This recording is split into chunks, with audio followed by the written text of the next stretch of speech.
Hello everyone, आज हम करेंगे क्लास 10th की मैथ्स की वर्कशीट 27 जिसकी डेट है 10 सितंबर 2021 और ये हमारे चैप्टर 6 से है। चैप्टर 6 का नाम है ट्रायंगल यानी कि त्रिभुज। ठीक है, और इसमें आज की इस वर्कशीट में पाइथागोरस प्रमेय यानी कि पाइथागोरस थ्योरम इसे हम इंग्लिश में कहते हैं। ठीक है, तो आज के इस वर्कशीट में हम ये करेंगे प्रमेय यानी कि थ्योरम। ओके, तो प्रमेय को हिंदी में एक और नाम से भी जानते हैं, किससे? कथन। ठीक है, तो इसका जब हम सिद्ध करना आता है कि पाइथागोरस थ्योरम को सिद्ध कीजिए, इस तरीके से क्वेश्चन आएगा तो हम कैसे लिखेंगे? सबसे पहले हमें उसका प्रमेय, पाइथागोरस प्रमेय या फिर कहें कि कथन, उसका कथन लिखना होगा हमें पहले। ठीक है, तो वो कथन क्या होता है कि किसी एक समकोण त्रिभुज में, यहाँ मैं आपको बना के भी सीधा सीधा बताती हूँ। ठीक है, तो यहाँ मैं दूसरा कलर ले लेती हूँ ताकि साफ साफ दिखे। तो यहाँ देखिए, यहाँ बोला गया है जो पाइथागोरस प्रमेय होती है वो एक समकोण त्रिभुज में लागू होती है, जिसे हम बोलते हैं राइट एंगल ट्रायंगल। किसे क्या बोलते हैं? उसे राइट एंगल ट्रायंगल। ठीक है, राइट एंगल ट्रायंगल होता है एक समकोण त्रिभुज। थोड़ा इंग्लिश भी आना चाहिए, है ना। तो देखिए ये होता है, तो यहाँ हम इसे नाम दे देते हैं ए बी और ये सी। अब ये जो सबसे लंबी भुजा होती है ये होता है हमारा कर्ण यानी कि हाइपोटेनस।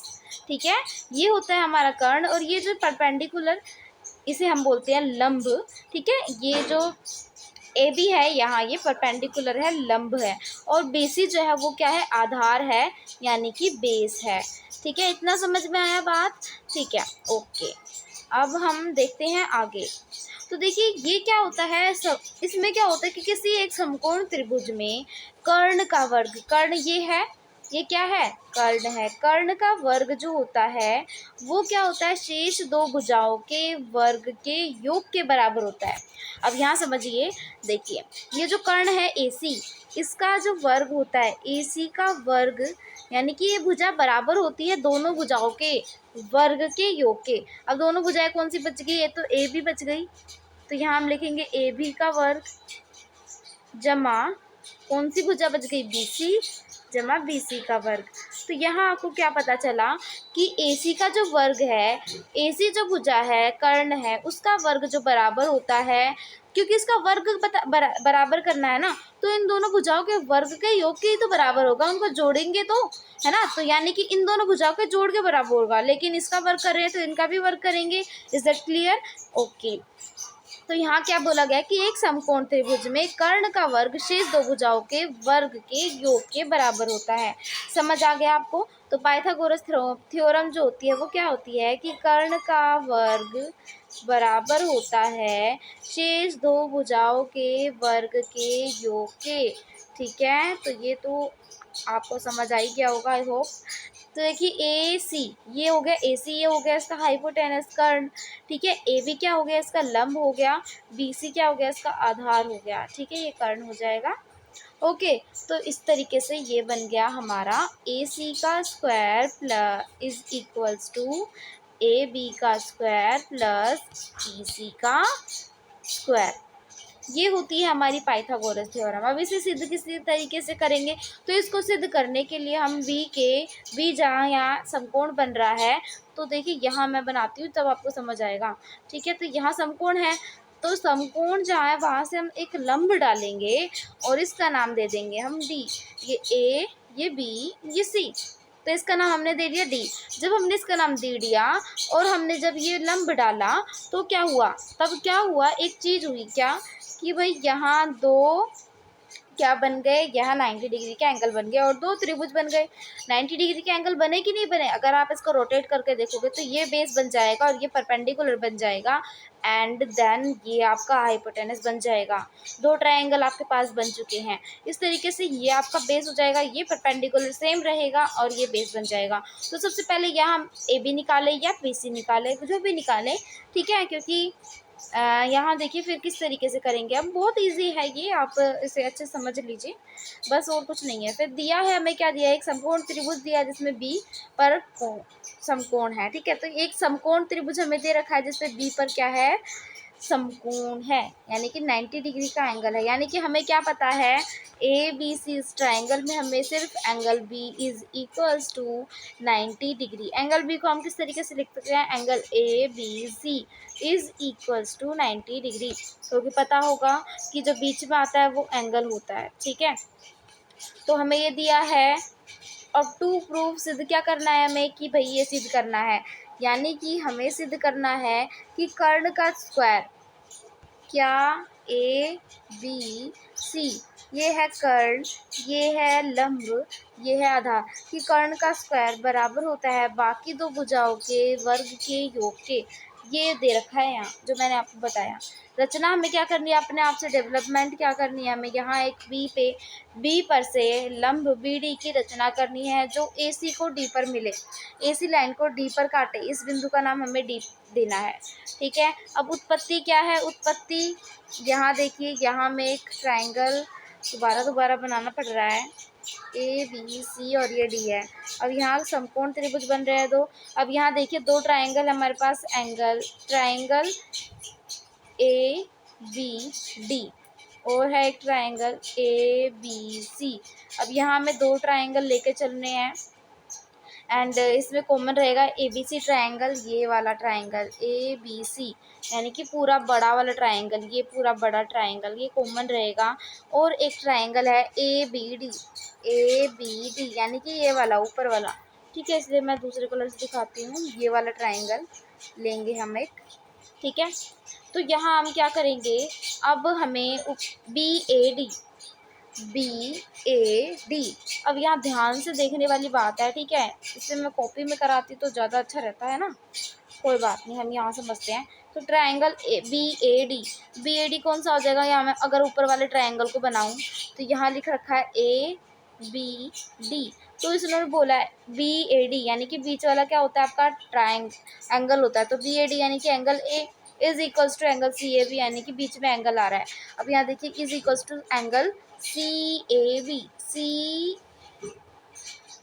बी यानी कि ये बड़े वाला ट्रायंगल। तो इसमें दोनों में ए जो एंगल है वो कॉमन आ रहा है। अब हमें ये देखना है कि इन दोनों ट्रायंगल में कॉमन क्या चीज़ें आ रही है, कौन से दो ट्रायंगल में, ये ट्रायंगल है हमारे पास। ठीक है, अब यहाँ दे रखा है ए बी सी डी। अब हमें पूरा ए बी सी ट्रायंगल देखना है और हमें देखना है एक ट्रायंगल ए डी बी, ये वाला ट्रायंगल एक हमें देखना है, ये ऊपर जो ब्लू कलर से है, और एक ये रेड वाला ट्रायंगल देखना है। इन दोनों ट्रायंगल में कॉमन क्या आ रहा है, ए कॉमन आ रहा है दोनों में, क्योंकि ट्रायंगल ए बी डी में, यहाँ से मैं समझाती हूँ देखो, इस तरीके से मैं भी पता है इस तरीके से ही करती थी, तो ये मैं आपको बताती हूँ। एंगल ए कॉमन दिख रहा है, दोनों ट्रायंगल ले लो, जो भी आप ट्रायंगल ले रहे हो। ठीक है, जो भी दो ट्रायंगल ले रहे हो उन दोनों को इस तरीके से लिख लो, और उसके बाद देखो उसमें क्या कॉमन है। तो एंगल ए कॉमन है, एंगल बी कॉमन है। ठीक है, एंगल बी कॉमन है, और क्या कॉमन है इसमें, डी सी तो कॉमन नहीं है, तो इसमें दो चीज़ कॉमन है, एंगल ए और एंगल बी। अब यहाँ किस तरीके से होगा, अब यहाँ दे रखा है कि एंगल ए जो है वो भेनिस्ट भुजाएं यानी कि कॉमन है, एंगल डी ए बी ये दोनों 90 डिग्री के। अब हमने देखा था कि इस तरीके से हमारा एंगल था, यहाँ ए बी सी और ये डी था। अब यहाँ हमने समकोण था, तो यहाँ भी समकोण है, यहाँ इस एंगल में भी यहाँ समकोण बन रहा है, यानी कि एंगल ए बी सी हमारा ट्राइंगल था एक ए बी सी। ठीक है, और दूसरा ट्राइंगल है ए डी बी। तो जो एंगल डी है एंगल और एंगल बी ये दोनों समकोण है, एंगल डी और बी एंगल समकोण है, तो इसलिए यहाँ लिख दिया दोनों 90 डिग्री यानी कि ईच 90 डिग्री। ओके, और जो डी और बी है वो ए एंगल समरूपता से है, बराबर है। ठीक है, यहाँ इस तरीके से ट्राइंगल था ए बी सी और ये डी।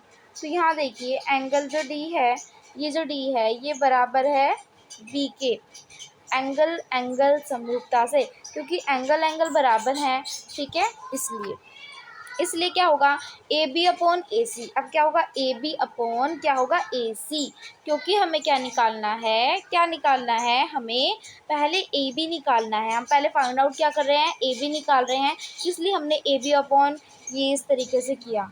ठीक है, तो हमें क्या लेना है, सबसे पहले A B upon A C. Is equals to, क्या करेंगे अब हमें सबसे पहले क्या किया, हमने एक बड़े वाले ट्रायंगल को देखा, ठीक है, हमें बड़े वाले ट्रायंगल को देखा, ये वाला ट्रायंगल, तो इस वाले ट्रायंगल में हमने क्या लिया, ए बी लिया अपॉन ए सी लिया, ये पूरी लाइन ली। ये पूरी लाइन क्यों ली, क्योंकि ये जो है ये क्या है, हाइपोटेनस है, ठीक है, और ये हमें निकालनी थी तो ये हमने ले लिया। ये तो हमें पता है ए सी हाइपोटेनस है, ठीक है, बराबर किसके लेंगे, A D upon A B. अब हमने ए बी, जाहिर सी बात है यहाँ लिया तो हम यहाँ भी लेंगे, क्योंकि हमें ए बी फाइंड आउट करना है, तो क्रॉस मल्टीप्लाई होगी तो हमें ए बी मिल जाएगा, ए बी का स्क्वायर आ जाएगा। सो जाहिर सी बात है हमें ए बी लेना ही लेना है आँख बंद करके। और ए सी, अब हम क्या करना है, अब हमें दूसरा ट्राइंगल देखना है, दूसरा ट्राइंगल देखना है, उसमें हम क्या कॉमन लेंगे, ए बी डी, इस वाले नीले वाले ट्राइंगल में हम लेंगे A D upon A B तो इसमें भी कॉमन है, तो ये वाली भुजा तो हमें दोनों में ले लेनी है, और ए डी, क्योंकि आधार तो इसका यही है ना, आधार तो इसका यही है, आधार मान लो या हाइपोटेनस मान लो, बेस मान लो, कुछ ही मान लो, वो ये है, क्योंकि ट्रायंगल को देखने से पता चलता है। तो इसमें हमें ये बेस मिला, पहले वाले में हमने ए सी पूरा लिया, इसमें ए बी कॉमन है, ठीक है, तो इस तरीके से ये मल्टीप्लाई हो जाएगा, तो ए बी का स्क्वायर आ जाएगा, क्या आ जाएगा, ए बी का square is equals to A C into A D, is equals to A C into A D. इस तरीके से ये आ जाएगा, तो इसको हम फर्स्ट इक्वेशन मान लेंगे इस तरीके से, ठीक है, यहाँ तक समझ में आया। अगर नहीं समझ में आया तो पाइथागोरस थ्योरम पे मैं एक अलग से वीडियो बना दूंगी, ठीक है। तो यहाँ देखिए, यहाँ हम दोबारा से एक ट्रायंगल बनाते हैं जिसका नाम हमने रखा था A B C and then ये डी, ओके। अब यहाँ क्या है कि अब हमने कौन सा ट्रायंगल लिया था, ए बी डी, ये ऊपर वाला ट्रायंगल लिया था, तब हमने ए बी फाइंड आउट किया था। अब हमें ए बी नहीं चाहिए, ए डी बी में हमारा जब हमने ट्रायंगल लिया था, ट्रायंगल ए डी बी, तो इसमें क्या था, हमें चाहिए थी ए बी, इसलिए हमने ये वाला ट्रायंगल लिया था। लेकिन अब बी सी तो नीचे वाले ट्रायंगल में है ना, बी सी डी ट्रायंगल में, तो बी सी हमें चाहिए, ए बी तो हमने निकाल ली, ए बी का स्क्वायर इज इक्वल्स टू इस इक्वेशन के बराबर आ गया, लेकिन हमें बी सी निकालनी है। सो बी सी निकालने के लिए हम नीचे वाला ट्रायंगल लेंगे, ट्रायंगल बी सी डी, किस तरीके से भी ले सकते हैं हम इसे। तो हम दूसरा ट्रायंगल लेते हैं, यहाँ हमने बी सी अपॉन ए सी, ठीक है। तो इस ट्रायंगल में हमने क्या किया, ए बी सी ट्रायंगल में हमने ये डी था, तो बी सी अपॉन ए सी कर देंगे, क्योंकि नीचे वाला ट्रायंगल ले रहे हैं हम, नीचे वाला ट्रायंगल ले रहे हैं जिससे मैंने रेड से किया है, इस वाले ट्रायंगल की अब हम बात कर रहे हैं, ठीक है।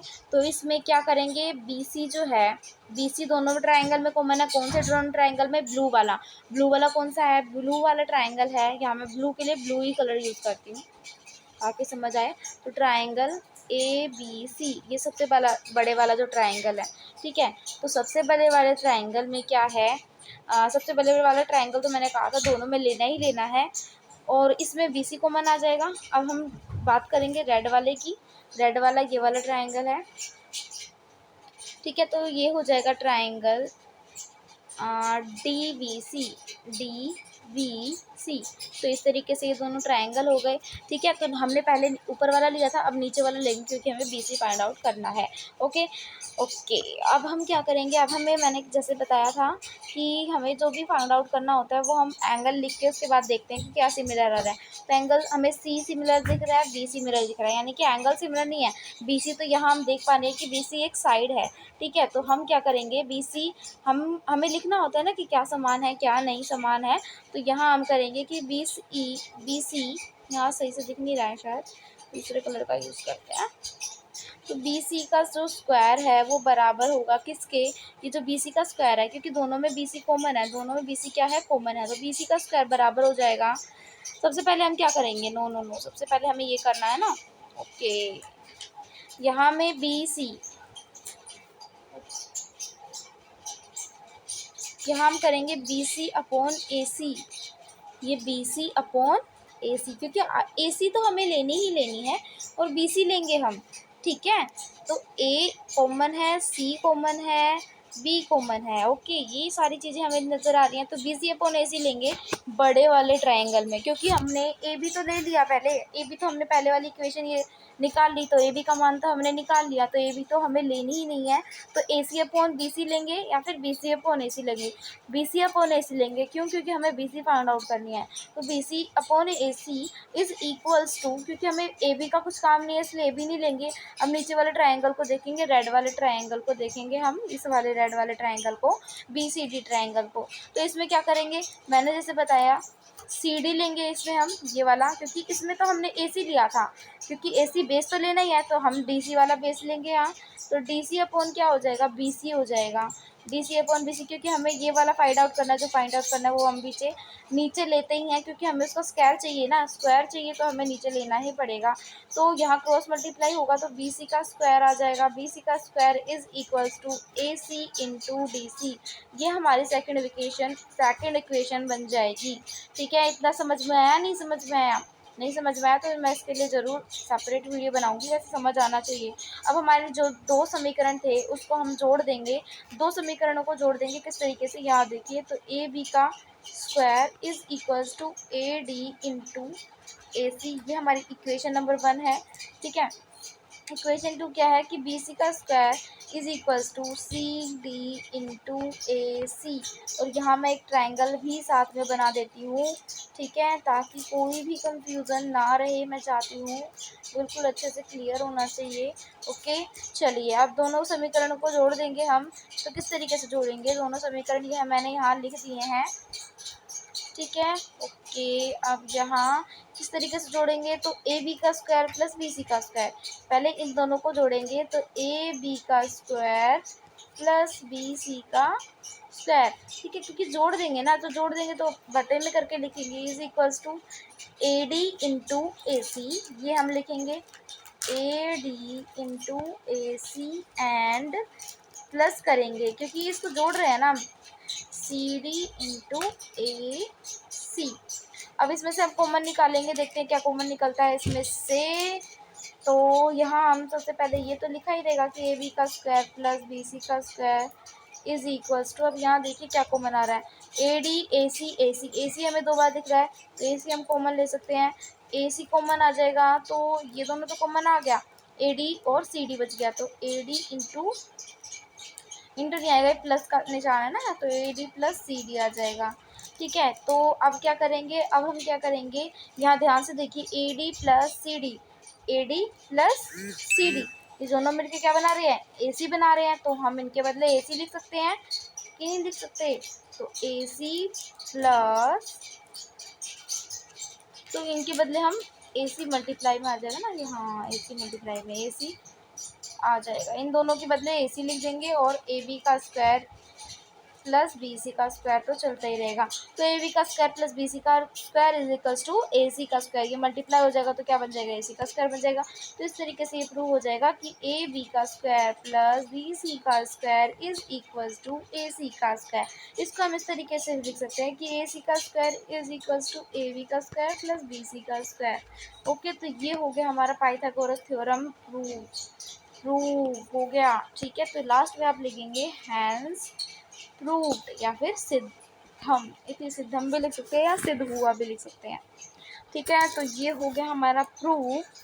ठीक है, ओके, तो ये था बस पाइथागोरस थ्योरम, कुछ ज़्यादा मुश्किल नहीं है। क्या था कि हमें बताना है इसमें कि जो बड़ी वाली भुजा है इसका जो वर्ग होता है, ये दोनों भुजाओं के वर्ग के योग के बराबर होता है। ठीक है, इसका प्रतिलोम क्या होता है कि यदि किसी त्रिभुज की भुजा का वर्ग अन्य दो भुजाओं के वर्गों के बराबर हो तो वह त्रिभुज समकोण त्रिभुज होता है। इसका ये उल्टा हो गया बस। ठीक है, तो यहाँ एग्जाम्पल 1 दे रखा है एंड एग्जाम्पल 2 दे रखा है, तो इसे आप सोल्व कर सकते हैं। वीडियो काफ़ी लंबी हो जाएगी, तो एग्जाम्पल भी काफ़ी इजी दे रखे हैं। ठीक है, तो हम सीधा क्वेश्चन पे जंप करते हैं। ओके, तो क्वेश्चन नंबर 1 है, 13 मीटर लंबी एक सीढ़ी एक दीवार पर टिकने पर भूमि 12 मीटर की ऊंचाई पर स्थित एक खिलाड़ी तक पहुंचती है। दीवार के आधार से सीढ़ी के निचले सिरे की दूरी ज्ञात कीजिए। अब यहाँ क्या बता रखा है आपको, 13 सेंटीमीटर है लंबी एक सीढ़ी, 13 मीटर है, सॉरी। ओके, तो इनके जो माप है ना उनको भी ध्यान में रखना पड़ता है। 13 सेंटीमीटर लंबाई है किसकी, सीढ़ी की। ओके, एक दीवार पर टिकाने पर भूमि 12 सेंटीमीटर की ऊंचाई, हाइट क्या दे रखी है 12 मीटर दे रखी है, पर स्थित खिड़ारी तक पहुंचती है। दीवार के आधार से सीढ़ी के निचले सिरे की, आधार से सीढ़ी के निचले सिरे तक की दूरी ज्ञात करनी है दीवार के। ठीक है, तो ये क्वेश्चन है, चलिए सोल्व करते हैं इसे। किस तरीके से सोल्व करेंगे हम इसे, तो यहाँ हमें सबसे पहले क्या करना होगा, मैं एक क्लीन पेज ले लेती हूँ। सो क्वेश्चन नंबर 1 का हम आंसर कर रहे हैं यहाँ, क्वेश्चन नंबर 1 का। तो इसके लिए सबसे पहले हम एक ट्राइंगल बनाएंगे। ओके, तो यहाँ मैं थोड़ा ऊपर कर देती हूँ ताकि स्पेस ज़्यादा हो जाए। ओके, सो 1 मिनट। सो क्वेश्चन नंबर का आंसर हम किस तरीके से करेंगे, यहाँ हम एक ट्राइंगल बनाएंगे। ठीक है, और इसका नाम हम देंगे A, B एंड C। और यहाँ B पर राइट एंगल बन रहा है, यानी कि समकोण बन रहा है। ये 13 मीटर का है और ये हमें 12 मीटर दी गई है। ठीक है, 12 मीटर। तो यहाँ देखिए 12 मीटर क्या है, 12 मीटर भूमि पर जो दीवार है ना, क्वेश्चन इस तरीके से है कि 13 मीटर लंबी एक सीढ़ी, तो 13 मीटर लंबी एक सीढ़ी हो जाएगी जो एक दीवार पर टिकाने से भूमि पर, ठीक है, भूमि से 12 सेंटीमीटर की, तो यहाँ भूमि से 12 सेंटीमीटर की ऊंचाई हो गई है। इतना क्लियर है? ठीक है, तो इस तरीके से बनाया है। अब हम क्वेश्चन किस तरीके से करेंगे चलिए देखते हैं। सो यहाँ क्वेश्चन नंबर 1 का हम आंसर शुरू करते हैं। तो हम लिखेंगे ट्रायंगल त्रिभुज ABC में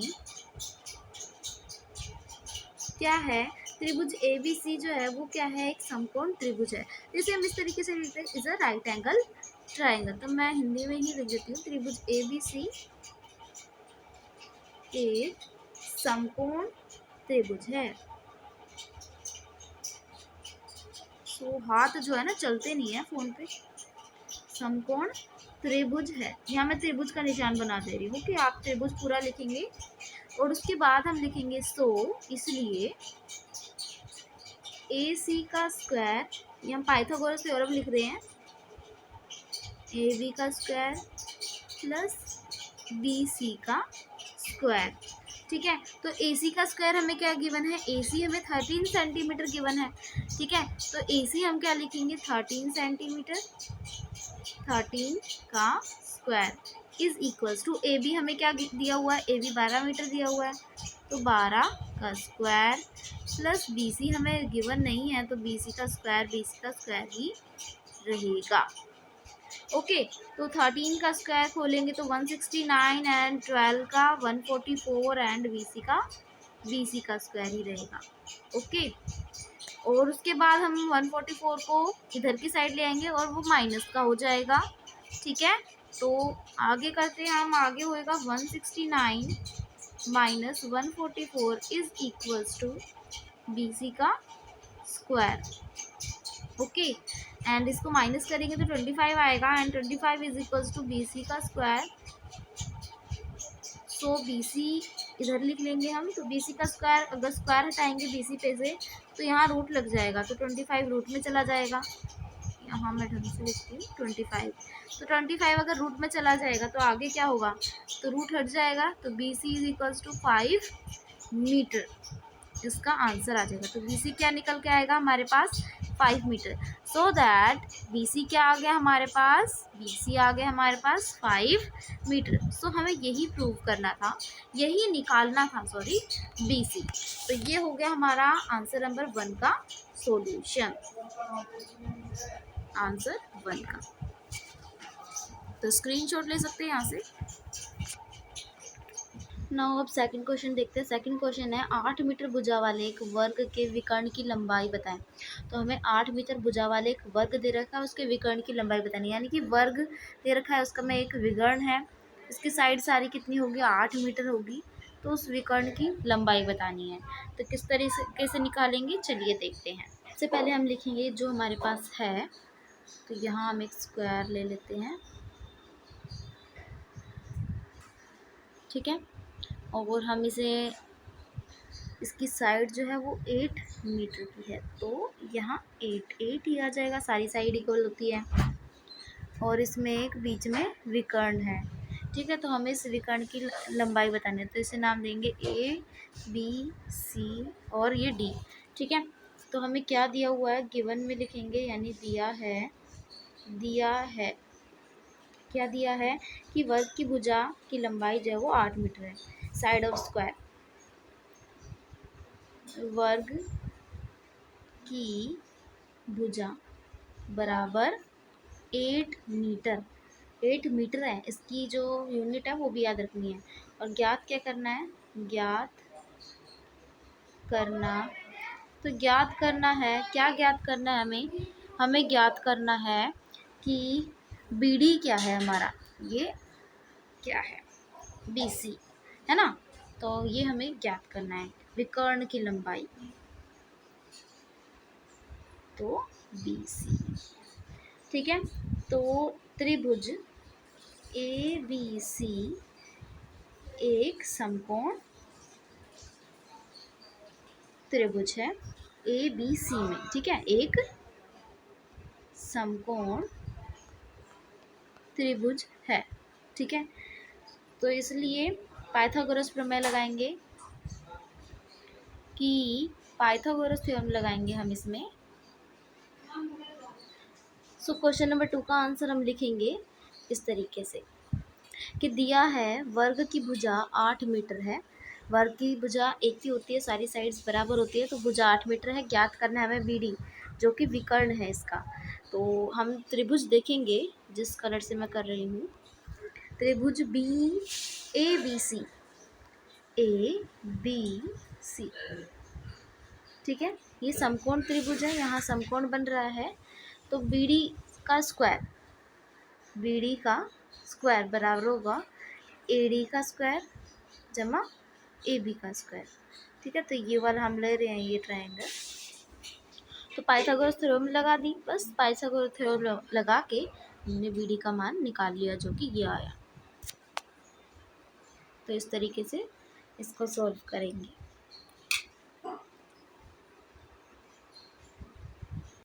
सो यहाँ देखिए, यहाँ हमें जो ज्ञात करना था BD। ठीक है, तो पाइथागोरस थ्योरम लगाई, BD का square is equals to AD का स्क्वायर प्लस AB का स्क्वायर। ठीक है, और उसके बाद इस ट्रायंगल, ठीक है, इसे हमने सॉल्व कर लिया, तो BD का स्क्वायर इज इक्वल टू 128 इस तरीके से आ गया। अब यहाँ स्क्वायर हटाया तो यहाँ रूट लग गया, तो उसको हमने खोल के लिखा, सॉरी, इस तरीके से। तो इस तरीके से हमने खोल के लिखा, तो देखिए यहाँ 3 के जोड़े बन रहे हैं और ये सेपरेट है, एक अलग है, तो ये अंडर रूट में ही रहेगा। ठीक है, तो 3 के जोड़े हमने इनमें से कॉमन ले लिया, तो ये इस तरीके से 3 कॉमन आ गए। ठीक है, और ये दो, तो इनमें से 2 करके कॉमन लेंगे, तो इन तीनों को मल्टीप्लाई करेंगे तो 8 आ जाएगा। तो 8√2 मीटर ये विकर्ण की लंबाई आ गई, जो हमें ज्ञात करना था AB। तो इस तरीके से ये क्वेश्चन सोल्व होगा। ठीक है, अब हम नेक्स्ट क्वेश्चन देखते हैं। नेक्स्ट क्वेश्चन है क्वेश्चन नंबर 3 कि त्रिभुज ABC एक समद्विबाहु त्रिभुज है, यानी कि आइसोसेलेस ट्रायंगल है, और जिसका कोण C समकोण है। सिद्ध कीजिए, ये हमें सिद्ध करना है। ठीक है, तो किस तरीके से करेंगे इसका आंसर भी ये हम यहाँ देखते हैं। सबसे पहले हमें क्या करना है, हमें एक त्रिभुज जो है वो बना लेना है। ठीक है, जिसका कोण C जो है वो समकोण है, तो हम इस तरीके से लेंगे ABC, C समकोण है। ठीक है, तो हम यहाँ लिखेंगे त्रिभुज ABC एक समद्विबाहु त्रिभुज है, समद्विबाहु त्रिभुज है। ये त्रिभुज का निशान बना दिया मैंने। और उसके बाद लिखेंगे कि हमें दिया हुआ है कि AC इज इक्वल्स टू, दिया है या फिर गिवन है कि AC is equals to CB। AC जो है वो CB के बराबर है। ठीक है, तो ये दिया हुआ है, और उसके बाद हमें प्रूव करना है, हमें सिद्ध करना है। ये लिखेंगे कि AB का स्क्वायर, क्वेश्चन में दिया गया है ये, AB का square is equals to 2AC के स्क्वायर के। ठीक है, प्रूफ करेंगे हम। प्रूफ क्या करेंगे, यहाँ से मैं थोड़ा triangle A B C, in triangle A B C यानी कि ए बी सी ट्राइंगल में पाइथागोरस थ्योरम लगाएंगे कि ए बी का square is equals to B C का स्क्वायर प्लस ए सी का स्क्वायर। उसके बाद ए बी का square is equals to B C के बदले